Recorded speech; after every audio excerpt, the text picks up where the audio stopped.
Zak, you're replacing Ryan LaFleur on Saturday. What were your initial thoughts when you heard about that, or when you got the call? I was a little confused at first because the day before they offered me a fight 3 days before on the Atlantic City card against Kenny Robertson. And then they called me the very next day and they're like, hey, so how about going 3 days later in Dublin, Ireland as the co-main event? And I smiled ear to ear, loved the opportunity, loved the matchup. So yeah, I jumped at it. And then, as we were saying earlier, how long have you been here in Ireland? I got here Sunday morning, so a little under a week. And what are your first impressions of Dublin? I didn't know what to expect, but I don't think it's too much different than the U.S. I've traveled quite a bit and stuff and seen a lot of different cultures, so it was a lot easier to kind of acclimate myself and get used to stuff and the food and everything. And the people's been very, very friendly, which I was happy. And how have you been preparing for Gunnar? Obviously, his style as well is very unusual. I've brought in, I've had some guys that are a little more traditional martial artists for the stand-up because he does have a unorthodox style. And my main training partner, James Krause, did very, very good at mimicking his style.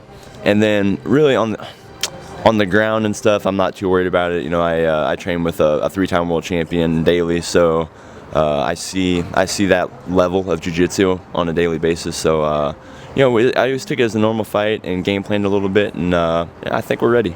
What kind of advantages do you think you'll have over him on Saturday? Obviously, I'm going to have the size and strength advantage. He sees that all the time, so I don't know how much that's going to play because he's used to being the small guy and used to his speed. But I'm not the normal 170-pounder, even a bigger 170-pounder. I'm a lot stronger than most guys in the division. So I think once I get a hold of him, he's going to feel quite a bit of a difference there. But I think I'm going to have a huge power advantage in my striking and power in both hands. If I hit him and hit him clean, it's hard for anybody to stay standing through it. So and I think my wrestling is going to be able to nullify his, and if not be the advantage there. And then on the ground, I think I'm very comfortable. He might be in a straight jiu-jitsu match a little better grappler than me, but in a fight, I think I'm just as good. So how do you think, what kind of advantages do you think he's going to kind of, give to you on Saturday, and how do you see it unfolding? He still has that mental advantage right now that he's never been beaten. So until that happens, you kind of always have that arrogance that you just can't lose. I remember whenever I had it, and it's hard to kind of beat someone like that mentally break them, I guess, because they've got that arrogance already. And he's very good at keeping his emotion out of the fights, and he stays very calm. I've never really seen him been put in too many bad situations, but he stays very calm throughout the fight. He just keeps everything methodical and stuff, which I've always been a fan of his for that, because I feel like I'm the same way. And basically, he's a very good grappler, and if he can get my back, he's a very, that's where he's great at. He goes in, he transitions to people's back, and he chokes them out, and he's very good there. Obviously, I got to do my best not to let that happen. So if he does get to that position, it might be a little tough to work out of, but he has to get me on the ground and get my back for that to happen. So I don't know.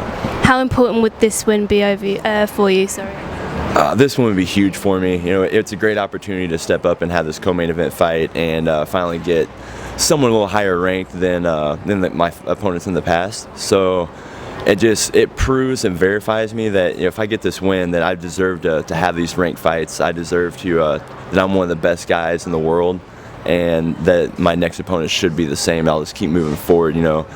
Still fighting ranked top 15 guys, hopefully top 10, and just once I beat one of them, maybe keep moving up. So it just verifies that I belong here, and I'm here and here to stay. Where do you think you would see yourself in the division then? I think he's a number 13. Yeah, if he's number 13. I honestly think, in this sport, anybody can beat anybody, and the 170 division is very kind of wide open right now, with GSP stepping away, even though I feel that Johnny Hendricks beat him still. But Hendricks is going to be a great champion, but it's an open division, and I really think I can hang with anybody in the division, including Johnny Hendricks. So no one's going to run through me at this weight class. and I think I can hang with anybody. So, you know, do I think I can just beat everybody every fight? You know, maybe not, but I know I can go out there and compete, and I'm dangerous with anybody in the division. So, I mean, I can see myself anywhere towards the top. After coming off of TUF, you made the move to go down to welterweight. What prompted that move? I've known for a while that I was supposed to be at 170. You know, I've just never really been out-muscled, or, you know, never really had a reason to drop down. And I still think that I could go in 185 and compete and do well. But I figured if I was going to really push, you know, I got signed with UFC, I'm really going to try to make a solid run and, you know, fight the best guys in the world. I should probably do it where I need to be in 170s, where that's at.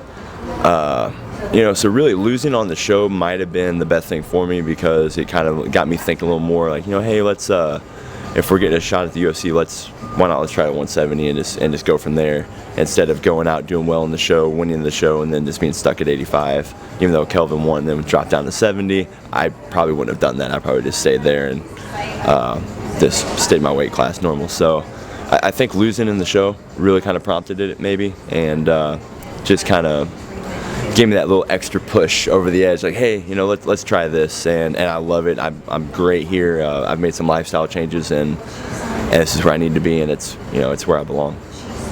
So how excited are you for this event on Saturday? There's been a lot of buzz around the event. So how excited are you to be going in there? Atmosphere is going to be amazing from the Irish fans. How are you going to take that all in?